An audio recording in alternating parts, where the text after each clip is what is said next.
Hey folks, we ready to get started here? We are an educational company here at Pro Trader Strategies. So if you guys want to get an edge, you first need to start on your education. So click that subscribe button down there at the bottom. Also, there's a little bell there that gives you notifications when I come on.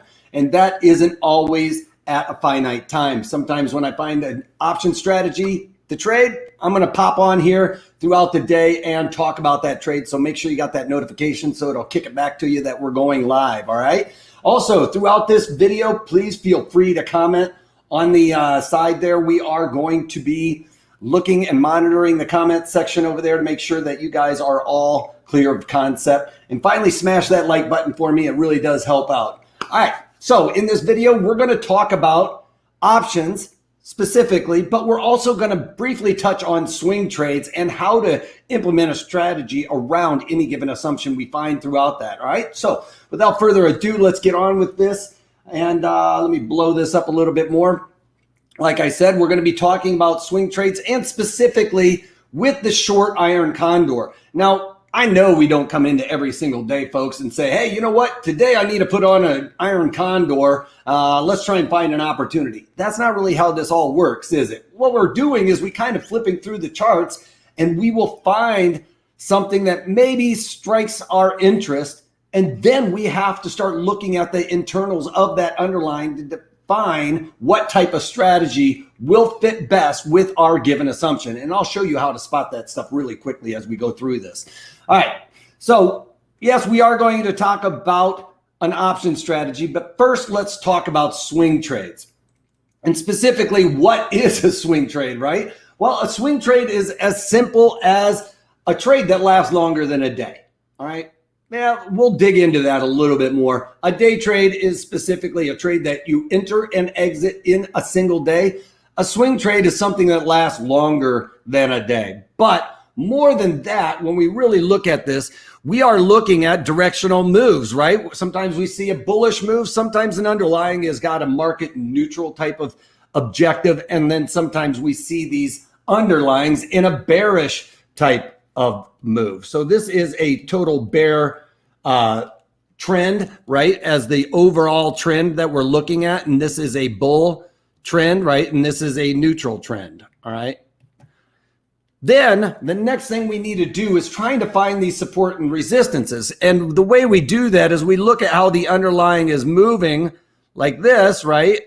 And then we try to say, all right, it's losing its steam up here at this resistance area. And it doesn't always have to be a finite Fibonacci line or any of that stuff. A lot of times what we can do is just kind of glaze our eyes and see what's happening to these underlyings. And they will all have a tendency to have something like that where you find the resistance, find the support, okay?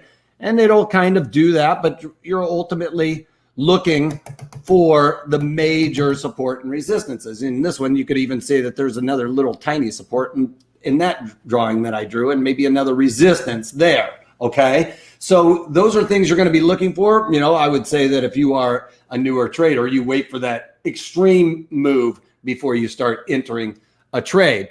And then ultimately, we found the overall trend, right, which this is a bull trend, market neutral trend, bearish trend. Then we found our support and resistances in all of these.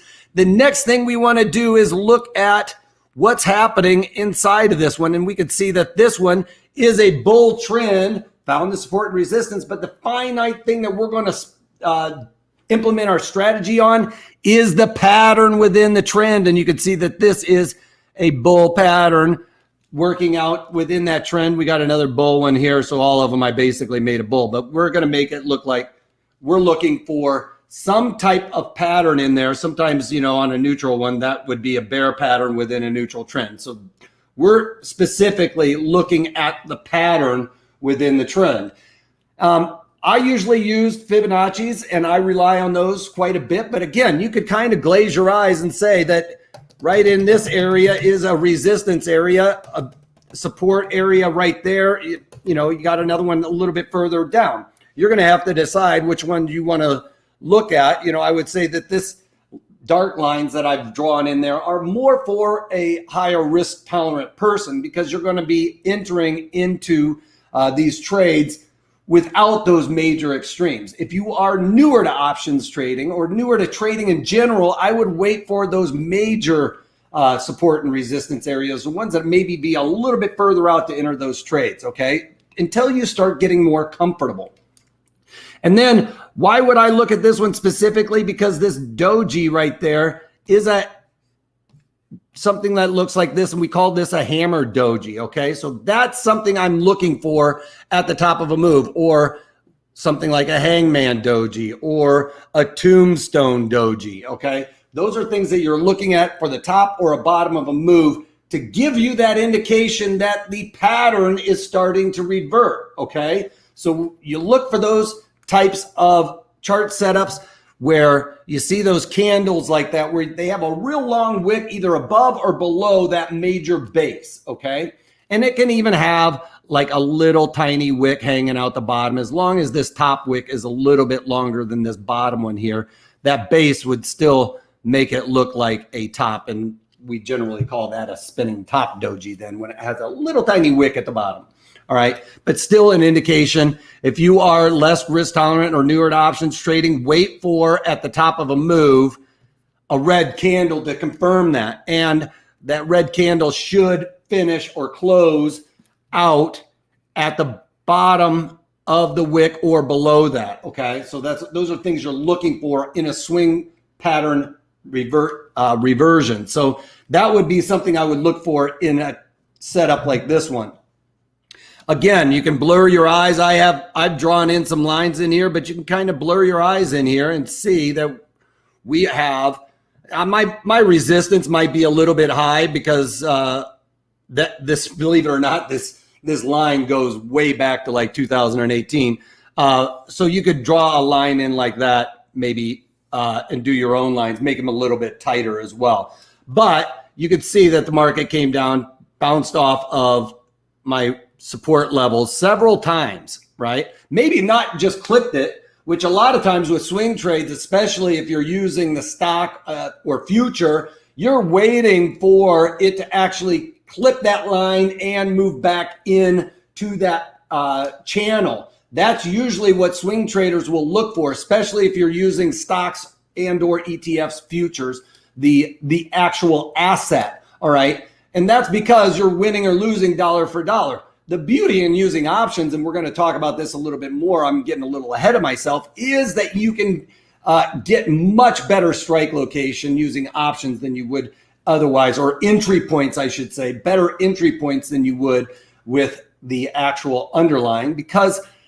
you're just not willing to give up any edge when you're using the underlying. But when you have the option and you know your probabilities, you can enter into more opportunities more often anyway. All right. Sometimes though, what we see happens is this underlying doesn't follow through, like that one right there. That candle was the one we were looking for. That also, folks, is why I'm telling you, if you're newer to trading, wait for the confirmation, a close. Now this one traded or started out the day below that previous day. That's not what we're talking about. I mean, that candle completely closes out below the previous day's candle. That's the confirmation. You get a green candle, that erases any type of setup, all right? Now, if you were in this with the future or with the underlying, as this being IBM, you would have been out almost immediately. But the beauty in trading these options is that our strike location could have been up here originally anyway. Every time we were getting involved in these trades is our, say, short calls up here, or maybe long puts, you know, when it comes down here, are what we're looking for at those extremes. And that gives us the better strike locations, because we can start getting points where we wouldn't have otherwise been able to trade, or getting locations where we would not have otherwise been able to trade there. Makes sense so far, everybody? All right. And then the next thing we want to do is just do a little quick review really quick. What's the first thing we do when we're looking for a swing trade? Anybody got it? First thing we look for overall is that overall trend, right? That's the trend where you kind of see that it's trading sideways, bullish or bearish, right? And then the next thing we want to do is look for those support and resistances. And by doing the way we do that is we just kind of blur our eyes or use Fibonacci's and see where they line up, okay? And then what we're doing is looking for the pattern within that overall trend to base our trade on. This is what we base our trade on, is the underlying pattern within the overall trend. Does that make sense? The overall trend is like you're looking at a 52-week kind of thing, what it is done the last 52 weeks, and then kind of look where those support and resistances are. Ultimately, look for a momentum shift in that pattern. That's where we're going to put our trade. So why do we want to do options? You got better odds.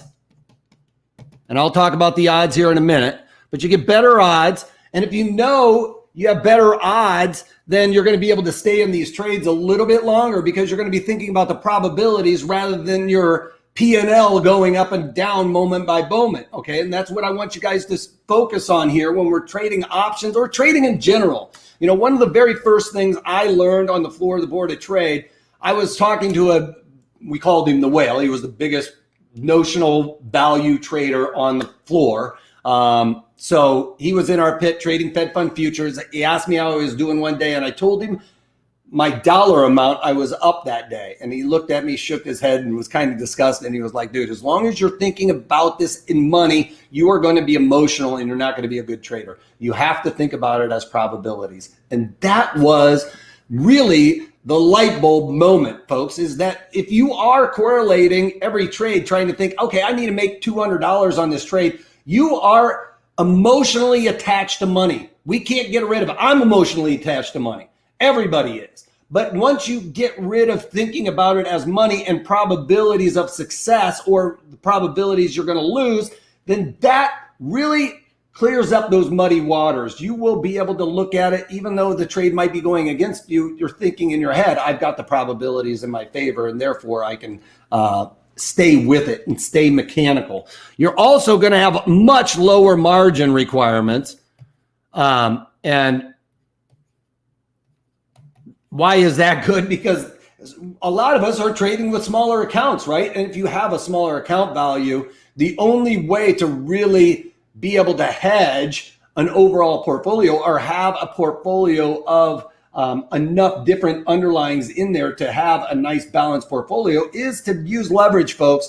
And I even show how to use leverage. If you wanted to buy stocks, just say, hey, I want to buy stocks or something like that for the long term, but you still have a limited account value. I show in these different videos how you can use synthetic long stock using the options. They're synthetic longs. They act just like the underlyings. You don't get paid the dividend stuff, but I go into those details there. So please check those out. And if you have lower margins, better odds, you also know your risks, right? We know our risk almost immediately. When you're buying and selling stock, you really don't always know exactly what your risk is. Your risk feels like it happens immediately. Well, with the stock, that's because dollar for dollar, you are beholden to that market move. Whereas options, I can be directionally wrong and still make money. I show you that almost every day in Spot the Trade, right? I mean, I do those daily market commentary or those daily videos where I'm talking about my trades. And I show you guys specifically how you set these strategies up to increase your probabilities of success. And I can show you more times than not. I'm not the best person to pick a directional move. I would never say that. But having that, I've been in this business for over 25 years because I implement high probability trades around my different assumptions. And you guys know what assumption does, right? It makes something out of you and me. But anyway, that's what we're looking for, because in a trade like this, if I had short calls up here above, say at 137, I would have never really had to worry about it too much, okay? It may have tested me one day, but the next day I got that move down, all right? So with that, the options are a much better situation here, because we even showed this during those Spot the Trades, how this worked out. And it wasn't terrible, but if I'd gotten in here short IBM, I would have been in a world of hurt on that massive rally there. It did hurt, I'm not gonna lie, on the the trade going against me, but I knew the probabilities. I knew I had a couple of resistance areas above there that were going to be in my camp. So that trade allowed me to stay mechanical that way.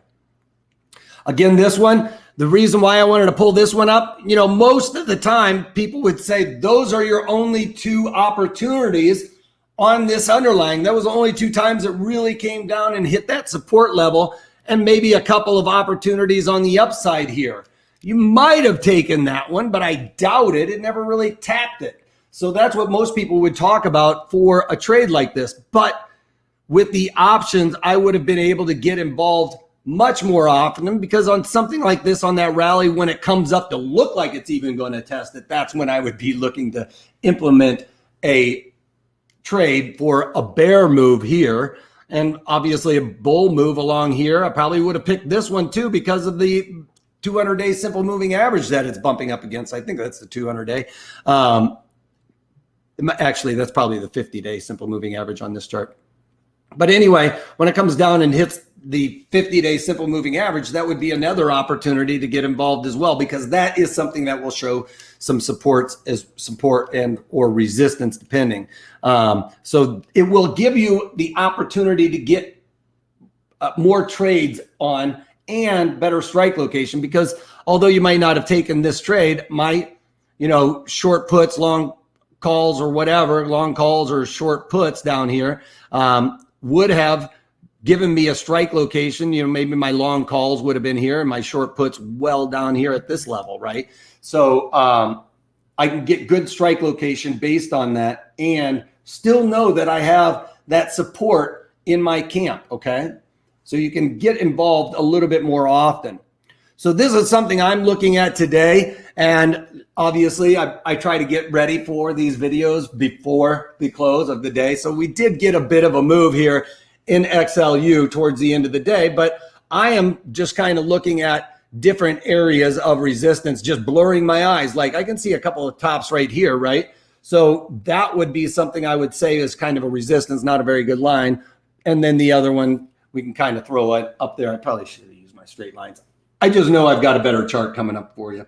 So we can try and find some areas of support and resistance. These would be something I would look at for these in and around that area for a support and or a resistance in this. And, you know, for this one, it's really messy. Like I talked about, I want to see a hangman doji, spinning top doji, all of those things, right? Well, I'm not getting that. This is a really messy pattern all throughout, right? But having said that, it's because I'm going with this because I believe it's going to stay with this messiness for the foreseeable future, at least the next couple of weeks. And so therefore, I want to take advantage of this messiness, but not going anywhere. I think that this thing is going to trade sideways. I've got my resistance. I've got my support levels that I think I'm going to go with. Therefore, I have a market neutral assumption in something like this. All right. Now, we've talked a little bit about that swings. Now I'm going to talk about these options. But for some of you newer folks, I'm going to breeze over these a little bit. A call buyer has the right but not the obligation. Now that's key. Has the right but not the obligation to buy the stock. That means that, say for instance, if we're looking at XYZ and it's trading 100, and I know I've been using this example for a while, and I buy a call at 105, right? Now, if I buy a call at 105, personally, I'm buying a 105 call. The underlying's trading 100. Now, knowing that I bought this call and I have the right to buy XYZ at 105, given the opportunity, am I going to do that today when it's trading 100? Probably not. There's no real value in owning something that's more expensive than where it's currently trading. But if XYZ were to rally up to 150 and I could buy XYZ at 105, is there value in that? There's at least $45 in value in that, right? Because the difference between my strike up to 145 or up to 150 is 45. So there's $45 of intrinsic value, meaning the value of this option is at least worth with this added in a total of 150. So usually we'll see the options trade at a premium to that and that's due to that theta decay or the time decay that's going to happen. We're assuming this isn't the very last day of the trade. But the call buyer has the right but not the obligation to buy the stock. So what happens to the seller? Well, that seller has the obligation to deliver stock or to give you the stock that you're asking for at the price. It will go into your P&L, or if I took delivery on it, it would go into my P&L at 105. That other person would have to give it to me at 105, all right, at the strike price.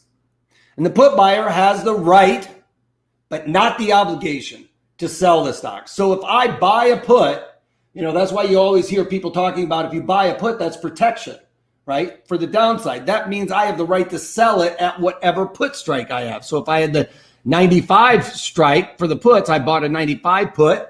Right now, when the underlying is trading 100, it doesn't really help me out. But if this goes down to 50, then I have the right, but not the obligation to sell that stock. I can do that. Now, if the stock goes up to 125, am I going to sell my stock at 95? No, I could go out in the open market and just do it there, right? I'll let those options expire worthless. I don't want to exercise my right to sell the stock, all right? But the buyer, on the other hand, has the obligation to buy that stock or take your stock.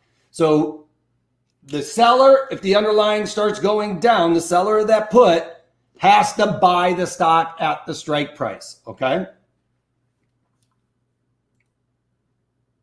All right. So we talked a little bit about buying and selling options. So there's obviously a price that's associated with these strikes. The next thing we have to do is figure out if these option prices are expensive or cheap, all right? Because we have to be good stewards of our capital here.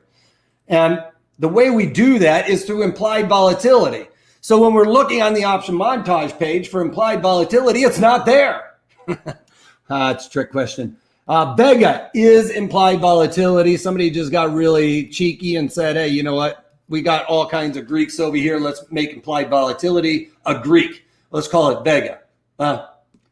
Vega is not even a Greek letter. So they just made it up altogether. But anyway, we're still looking at Vega. And what we're looking at specifically is this number associated to different options, right? So we come across and look at this number here.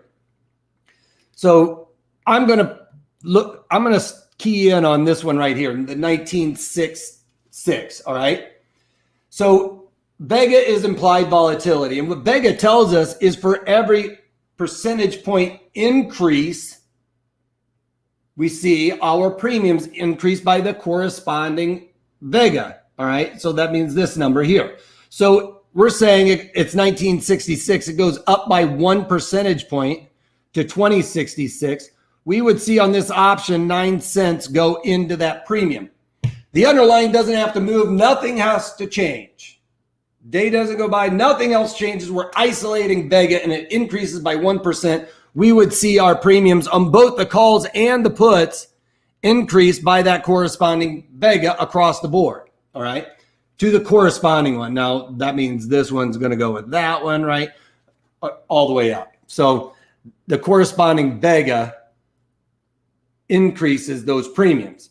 So what we can tell by this is that if this number that we're talking about, this 1966, if that number is extremely high for XLU, then we know that these premiums in the options are the most expensive anybody's seen in the last 52 weeks, right? If 1966 is the highest level XLU seen, that means those premiums are the most expensive we've seen, all right? And if 1966 is the lowest XLU seen, then we know that those are cheap, right? So what do? We buy expensive? No, we buy cheap and sell expensive. Same thing goes here in the options, all right? And the idea is volatility doesn't remain constant, all right? It has a tendency to fluctuate, and we see that it usually goes back to the mean, which is where its comfort zone is. The extreme levels are where we want to take advantage of it. Just like a swing trade, okay? We want to take advantage of volatility when it's at its extremes. So we're not always just basing our trade on our directional assumption. It really is determined by that volatility, whether we're buying or selling, right? So if volatility was low and I had a bullish assumption, I'd buy calls, right? Because they're cheap. If I had a bullish assumption and volatility was at extreme levels, I would want to sell puts, all right? Because we expect volatility to revert back to the mean. Anytime markets get at extreme levels, that's when we want to take advantage of it. I was listening to a speaker the other day, and he was talking about what was it, the put call ratio, and talking about extremes there. When the market is extremely bullish, that's usually when we see those corrections. That's the same thing. It's the contrarian mindset, all right, on some of this. Not extremely contrarian, but contrarian somewhat. So when we're looking at implied volatility, we can't really look at it from up here. What we need to do is come down to implied volatility. And if you don't have a chart for it, I suggest throwing a chart up there for you, because otherwise it's going to be very difficult for you to figure out what implied volatility is. I do have a script that you can throw into a watch list on Thinkorswim that gives you the implied volatility percent, which is what we're basically digging into right now. So we want to look at where this point in volatility is in relation to the highs and the lows, right? So we know that underlyings have a volatility coefficient that they like to stay in and around, because something like XLU at an extreme level we can see is basically a 0.3.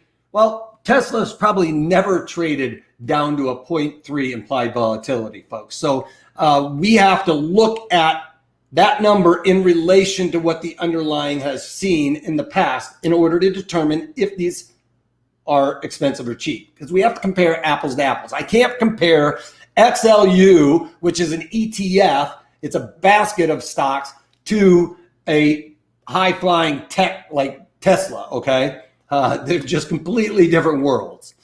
All right, the XLU is the utility. Utility is pretty benign in and of itself, and then you throw them all together and it becomes even less volatile, if you will. But we can see where volatility is now in relation to where it has been in the past, and that is going to tell us if premiums are expensive or if they're cheap. And so we can flip over to this. I just zoomed in on that same chart. And one thing, if you guys have been sticking around for a little while, you guys know I want to discount basically anything that happened last year. I'm trying to just look at the last 6 months, because last year's volatility was at extreme levels. And if you guys have been trading since the financial crisis, well, you still haven't seen that kind of volatility until you saw the volatility in the pandemic. As a matter of fact, that volatility hasn't been seen since like the 80s, okay? So most people have never traded through the volatility that we saw during the pandemic. That's going to tell me that's a bit of a black swan event. Even though we still have these worries about lockdown and COVID still in the back of our heads, we at least have a better grasp on the situation than we did last year at this time. So volatility is likely not to get as high as what we saw the last time, even if the Delta variant goes crazy, folks. So I want to discount that and make my data set basically starting, this year, and take out all the other stuff. So I want to take this point and say it's 27. Down here, I'm going to say that this is right around 0.06. And then we can see that right now it is trading right around 19. So I would say this is sell zone, selling options, buy zone, right? And we talked about right at the 50-50 line yesterday. If you really don't know if volatility is going to go up, we got strategies that we talk about where we can isolate some of that stuff as well. Make sure that volatility going up or down doesn't really affect us. But in this one, we are specifically looking at volatility and want that thing in our back pocket. We want high volatility for this strategy. And if you want to get into the devil of the details rather than just ballparking it with your eyeballs, what you do is you take the current implied volatility and subtract it by the low, implied volatility, and take that sum and divide it by the range, which is the high minus the low, right? So literally all we're trying to do is figure out where the current is here, where the current is off of those lows for the most part. And when we do this math, we can come up with in the numerator, the current minus the low is going to be 13, right? Did I do that right? Current minus low, 13, and divide that by the high minus the low, which is 21. And that gives us about 62%. All right. So again, I say you sell above 50%, buy below 50%. All right. With the expectation, if you're selling, you're expecting volatility to remain constant or come out. And if you're buying options, you expect that volatility to go up. All right. That has to go hand in hand. If you're buying volatility, you need to be thinking in your head, I need volatility to go up, right? Or I need my directional move to happen quickly. But in this case, if it's in the upper half, I am going with collecting a credit, all right? Because I know that if I'm being a good steward of capital, I have to determine whether they're expensive or cheap. What did we find there?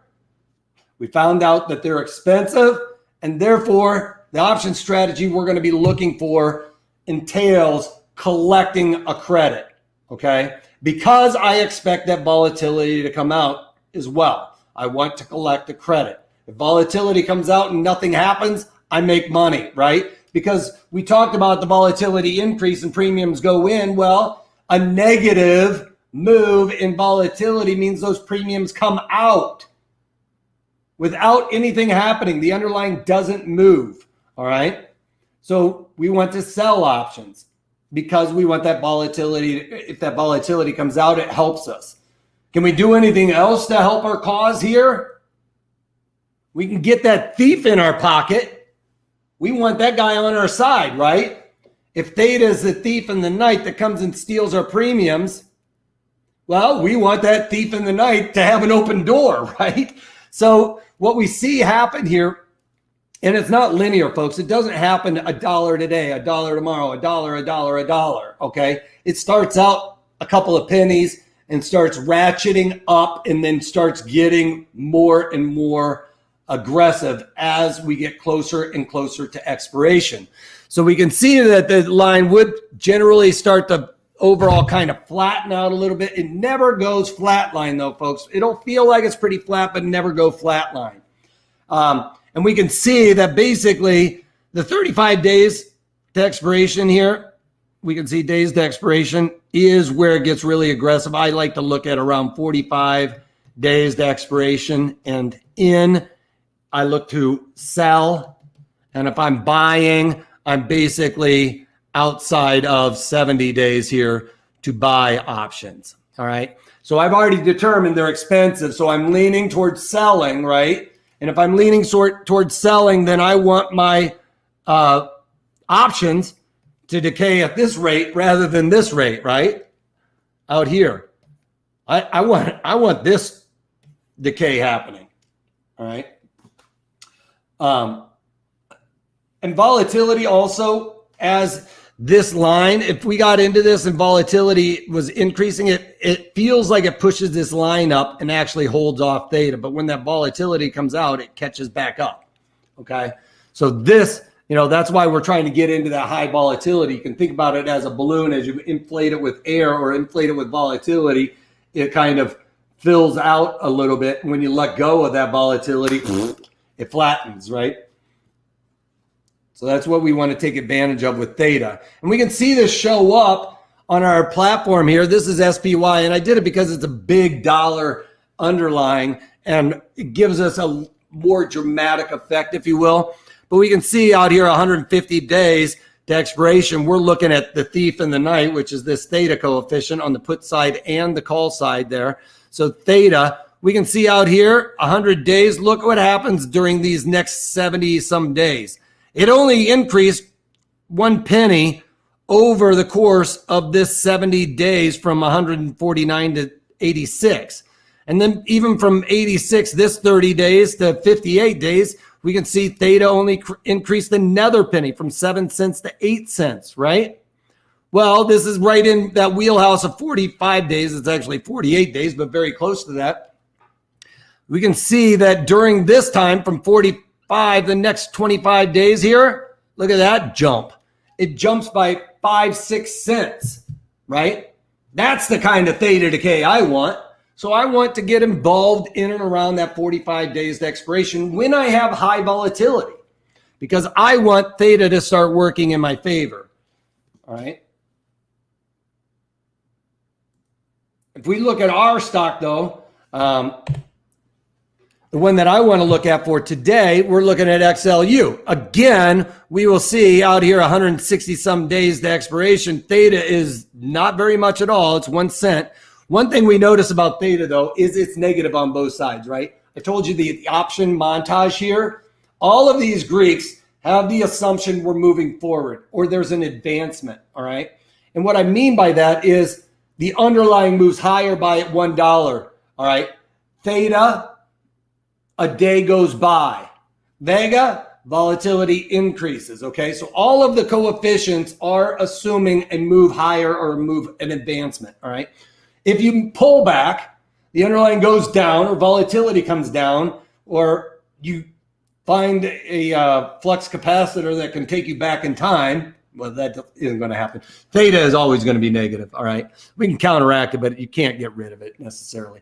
But Vega and Delta are what we're going to be looking at for this, because in this case, we want the theta to start ratcheting up. So we can see during this time, it only increased during that 120 days, 1 penny, right? And then over this next, 30 days, it increased by a penny. Now, this is all going to be rounding error on this one, and that's why I wanted to bring this up and show you that other example with a little bit more of an extreme there. Because what we see is these theta, deltas, all of these numbers are carried out infinitely, and we're getting the rounded up numbers, okay? So this 1 cent could have been like 70 cents, and this one could have been like $1.51 or something like that. So that round, you can see how that rounding error could cause this to make it look like it's not even happening. Believe me, 45 days and in is where we're going to see that ratchet up in the theta. The puts are showing it a little bit better. You can see it increased at least by a penny there. But if you see those bigger dollars, you'll see that swing happen a little bit more. So I've got a neutral market assumption. I've got high volatility. I've also got the theta right there at that wheelhouse. I'm inside of 45 days looking at that. So I'm going to take advantage of that with using the short iron butterfly. Now you might be asking yourself, what's the difference between the short iron butterfly and the short iron condor? Well, if you were going to be determining because of the same situation where I've got a neutral assumption, I would say with the short iron butterfly, your assumption is that we're going to stay in a slightly tighter range, or you are less worried about a breakout. Maybe the iron condor, you got involved in this sideways pattern a little late in the game. I feel like in XLU, we're getting involved in this just at about the right time.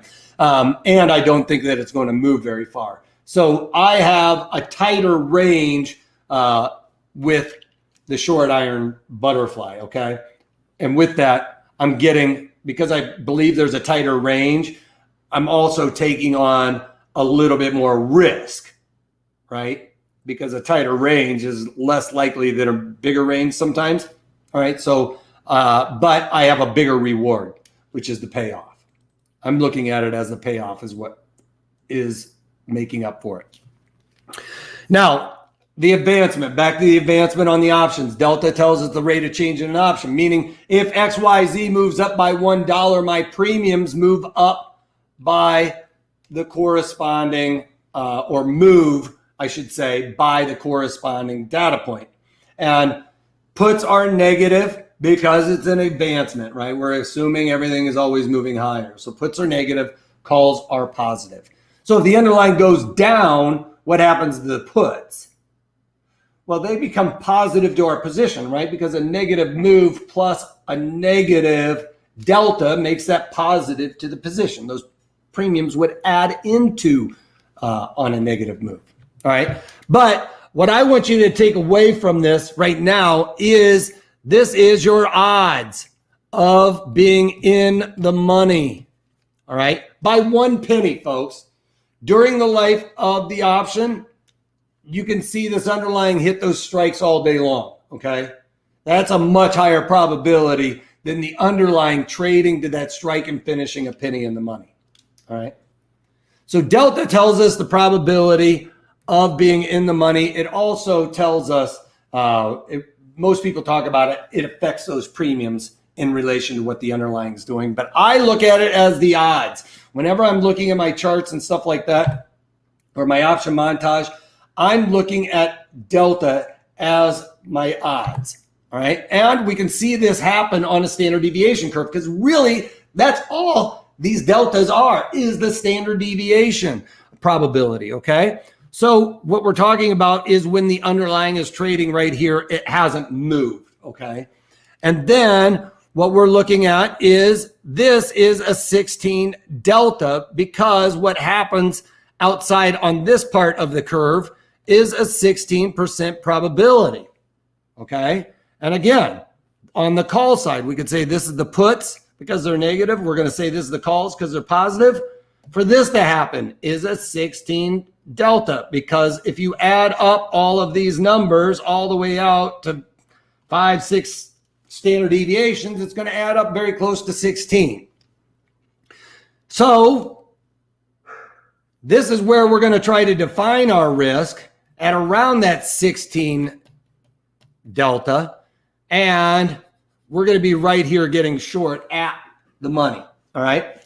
So what that tells us, though, if there's a 16% probability of this happening, 16% probability of this happening, 16% probability of this happening, that means this is a 70% probability, or very close to it, 68 if you want to add it up all together, but right around a 70% probability of the underlying trading within this area, which is what I'm looking for. Those are pretty high probabilities, right?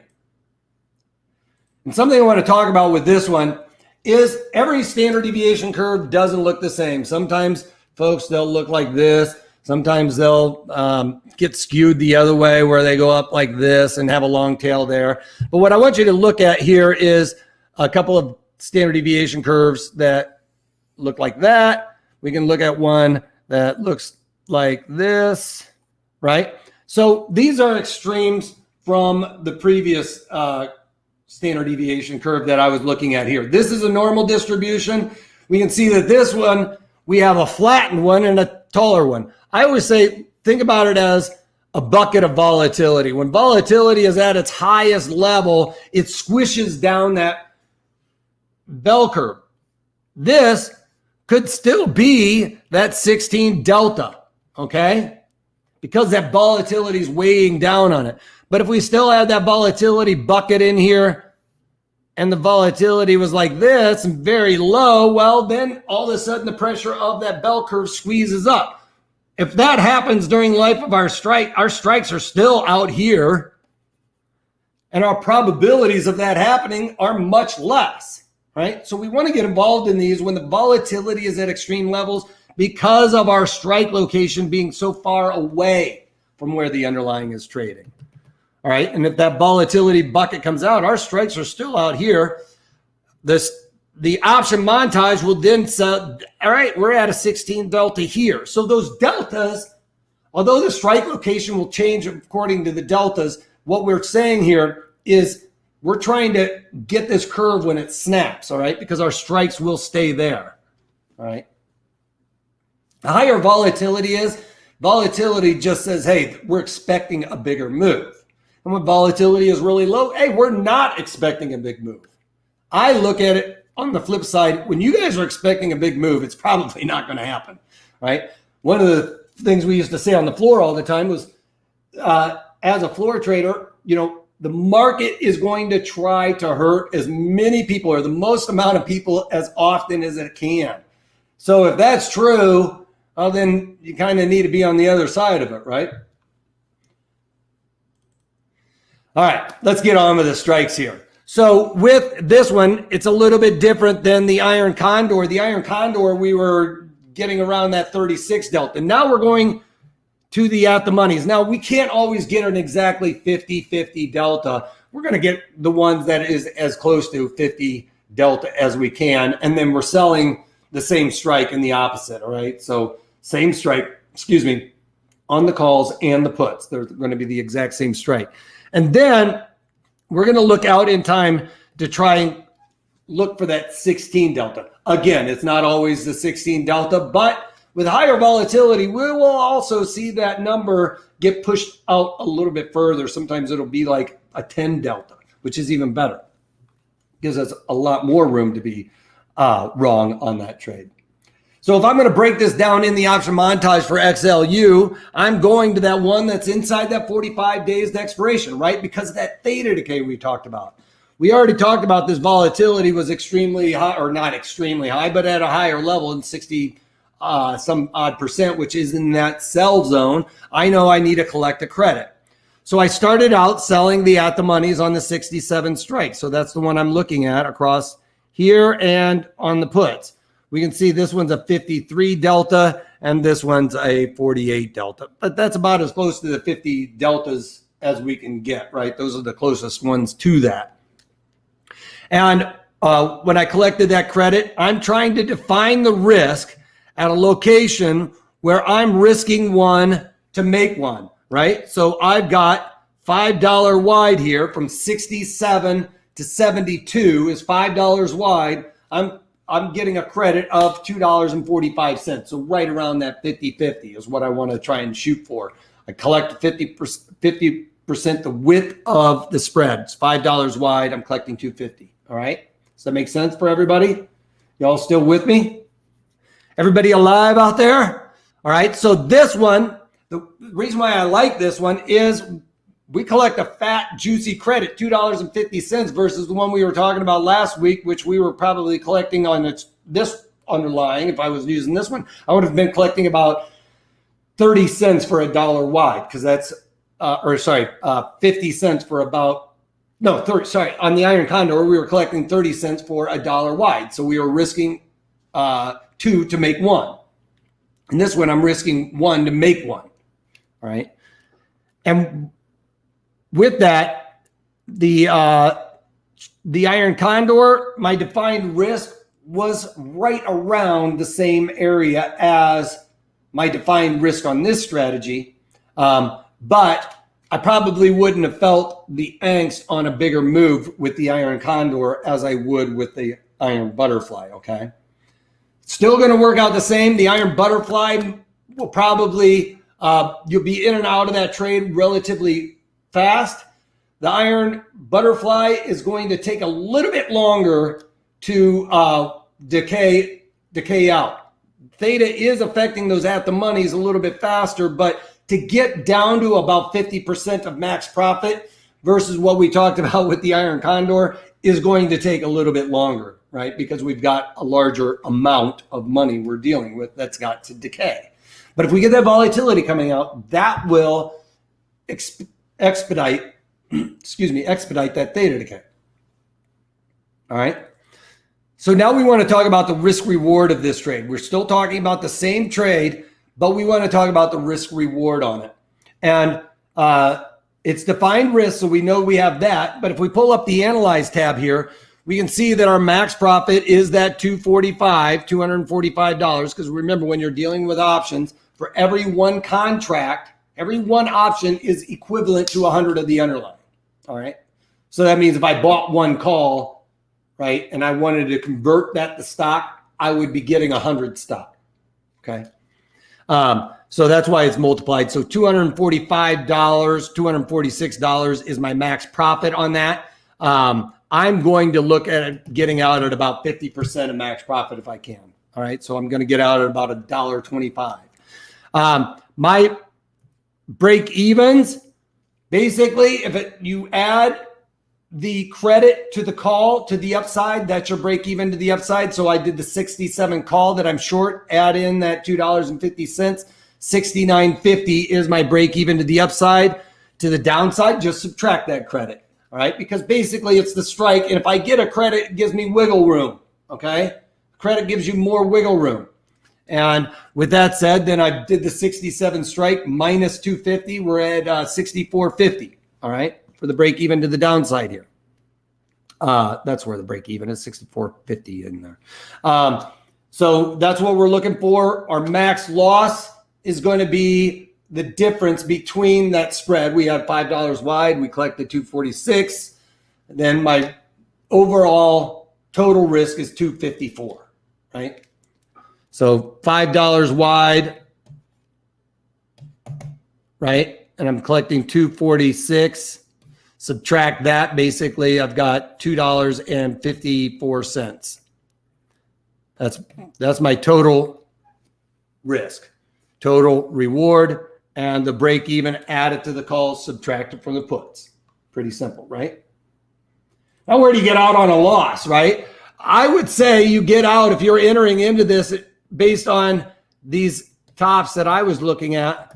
That would be something I would look at, getting out at above that line in the sand. Now, today we started popping after I started betting this one. So I don't know that I would necessarily throw this on. Now, I was betting this for this trade last week and possibly thinking about doing the Iron Condor webinar around this one. So I did do some screenshots of this trade. And despite the fact that it made that big move at the end of the day, I was trying to get the screenshot of what it would currently look like trying to get out of that trade. And it was actually right in and around where I had gotten into the original trade there. Oh, that's not what I wanted. I want to pull up this.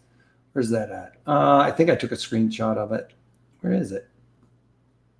I don't have it. I'm going to have to pull up this. Let's see. The option montage, Iron Condor swing trade, Iron butterfly. That's S. Did I do it on XLU? Sorry. Let's see. This is the one that I think I was doing on the Iron Condor last week for it. So I was looking at doing these inside of that because this was outside of that 45 days to expiration. So I was trying to look closer to the ones inside of that wheelhouse to take advantage of it. So I was looking at the, can I get my pen to work here? Let's see. Where's my, can I get a pen? Is this working? All right. I'll have to screenshot it. Give me 1 second to get this up. I want to show you what happened here. So we can see that the underlying is trading 66.50. We can see that we were looking at these strikes here, right? For the two short ones, that's the 66.5s here. Define the risk at 69 to the upside and define the risk to the downside at 64. Now, when I was flipping through this today and trying to look at an out on this, I looked at this trade. Are you going to pop up for me? Where'd you go? You got buried. XLU close trade. Here we go. This was today. And I tried to take this snapshot to get out of it. $1.30. It was trading a little bit higher than where it was a week ago. You can see actually it's trading right around the exact same spot at the same screen. Oh, this is the snapshot of today. So we can see now it's $1.30. So this trade is working out despite the fact that the market started moving a little bit higher. I must have the same one here. So $1.50, it went down to $1.30, and we are trading a little bit higher than where it was. So this trade's still working out despite the fact that we started getting that move there on that those 66.5s, even late in the day. So volatility was really what was helping me out with this trade coming out. You can see that that just is the volatility as of today coming out of it. So that's what's really made this trade help me out from that last week's snapshot. I'm looking at different strikes for this one because I like to set these up for a real life example. This one's hindsight. I hate doing those hindsight ones. I hate it when I'm watching webinar and somebody's talking about hindsight trades. And if you would have entered this one, you would have made 10,000%. I don't like to do that. I don't like to pump and dump and all of that stuff. So thanks, Joffrey. Appreciate it. Thanks for sticking around.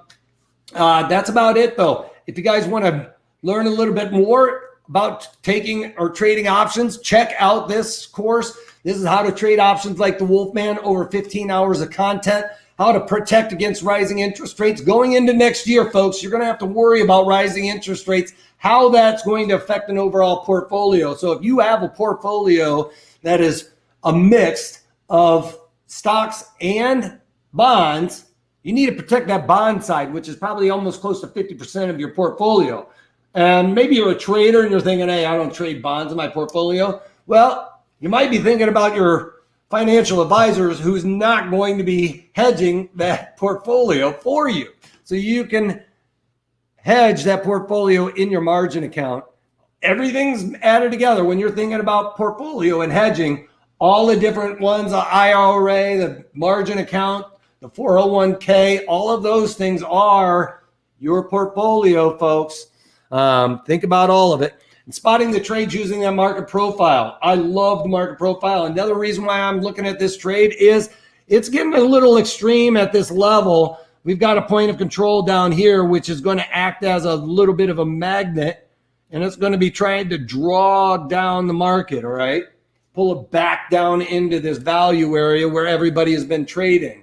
So that's also another aspect of this trade that I'm looking for. Volatility to come out, market to kind of roll over a little bit right around to this point of control and settle down for a week or so. If I get that week settled down, I'm going to be able to get out of this trade soon. All right. Anybody else have any questions before I move on? Because we're about at the end here. You guys have been great. All right. Here it is. Back to this again. You guys get all the when, where, and why we're trading options. I talk about that and a ton more. But this is great, especially for traders that are learning and, you know, things that you forget about in your portfolio all the time. But for $36, if I can save you guys money where you aren't buying options with high volatility, I've done my job. And you will be happy about spending that money because you probably lose a lot more money than that constantly. All right.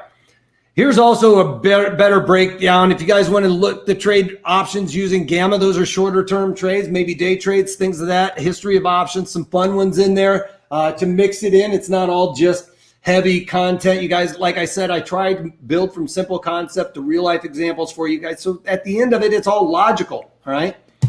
All right.